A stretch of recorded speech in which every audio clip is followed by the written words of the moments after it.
I am Matthias, MattBeth Construction. Today we're remodeling a bathroom, and this is obviously, you can see this is where the vanity goes.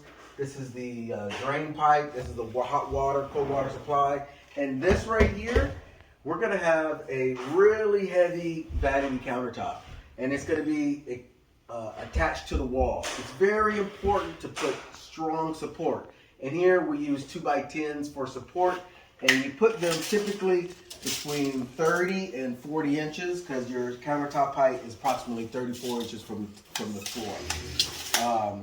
So that's just one extra tip. Be sure to put backing for your vanity before you install your sheetrock. Thank you very much. Hope you learned something new today.